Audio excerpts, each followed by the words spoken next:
Ce vendredi 13 mars 2026, c'est dans le cadre accueillant de l'hôtel Soleil d'Afrique de Parakou que les membres et sympathisants du FIAD de la dite région se sont retrouvés pour une séance de l'Académie de la réussite totale.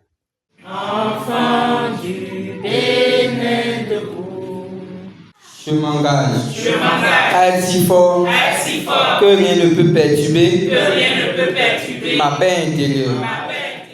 Après l'exécution de l'hymne national suivi du credo du FIAD proclamé en français et en anglais, les participants ont reçu le mot de bienvenue du président régional, le coach Zéphirin Yarou, avant d'être édifiés à travers plusieurs exhortations inspirantes. C'est avec une grande joie que je vous souhaite la bienvenue à cette rencontre dédiée au développement intégral. Votre présence ici ce soir dénote votre engagement vers la réussite totale. Je vous invite donc à vous installer confortablement et bien écouter ces orateurs afin de ne rien rater ce soir. Le coach Omar Dadjo a ouvert la série d'interventions avec une communication axée sur la dynamique des bâtisseurs, invitant chacun à cultiver l'esprit d'engagement et de responsabilité dans la construction du développement. Dans une entreprise, beaucoup passent leur temps à critiquer toujours le système. Mais le bâtisseur dit, je vais apporter la solution. La première dynamique du bâtisseur est donc une responsabilité personnelle. Chacun doit prendre sa responsabilité personnelle, agir et avancer. Les bâtisseurs travaillent avec persévérance. Construire demande du temps et de l'endurance. Regardez un maçon qui construit une maison. Ça commence toujours par des trous sur le sol.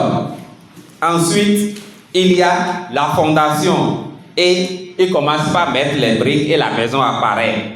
Un étudiant qui veut réussir doit étudier tous les jours. Une personne qui veut travailler sa vie doit travailler sur lui-même et chaque jour. C'est ce que nous enseigne le coaching et ce que nous vous enseignons chaque jour à l'académie. Les bâtisseurs comprennent que les grandes victoires sont toujours le résultat d'efforts répétés. Dans la même dynamique, le coach Théodule Bodrenou a insisté sur l'importance de la parole juste pour bâtir une réussite familiale intégrale. La relation de couple est nourrie par le désir d'aller vers l'autre, de le toucher, de l'embrasser. Alors, si vous négligez, l'autre n'a plus cette envie. Mes recommandations à l'endroit des hommes pour le bonheur du couple, c'est que vous devez envoyer un message tous les jours à votre épouse, à votre copine ou à votre fiancé pour lui dire combien vous l'aimez, combien elle est belle. Si vous avez fait l'amour la veille, il faut lui dire ce que vous avez aimé quand vous étiez au lit. Aux femmes, je vais principalement leur dire qu'il faut qu'elles fassent en sorte d'être plus souples, plus simples, plus sexy. Parce que quand l'épouse commence par devenir une vieille femme, portant des robes de grand-mère, toujours en paille à la maison, cela tue les désirs. Après un moment de détente et d'exercice physique, vient la troisième exhortation, portée par le coach Tchegoun Gomina, mettant l'accent sur le leadership personnel, un pilier essentiel pour toute personne aspirant à une réussite durable. Le leadership personnel, c'est prendre le contrôle de sa vie en faisant ce qu'il faut pour réussir. Cela passe premièrement par une vision claire. Deuxième chose, prenez la responsabilité de vos choix. Arrêtons avec les excuses. Assumons nos erreurs et puis apprenons d'elles et célébrons nos progrès. La responsabilité transforme l'intention en action. Troisième point, cultiver la discipline.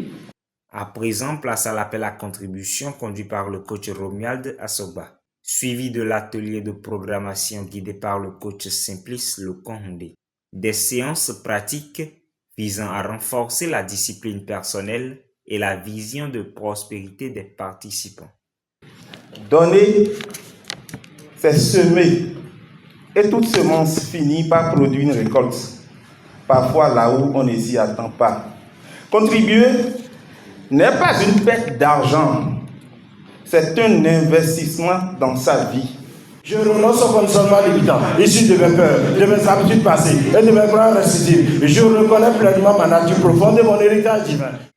Cette soirée de formation et de partage s'est achevée dans une atmosphère fraternelle autour d'un cocktail.